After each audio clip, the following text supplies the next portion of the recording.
Hello mga kaibigan ko, kumusta na kayo? Sana nasa magandang kalagayan kayo.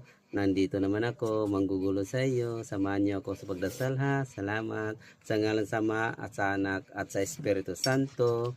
Amen. Ama naming banal na makapangyarihan sa lahat, dumudulog kami ngayong gabi sa iyong naway. Pumapasok ka sa aming tahanan at alisin mo po ang lahat ng aming mga alalahanin at ang mga karamdaman mangyaring. Bantayan mo ang aming mga pamilya at mga kaibigan, lalong-lalo na ang nakakita sa video na to. Maraming salamat Panginoon sa walang sawa sa pagtulong sa amin.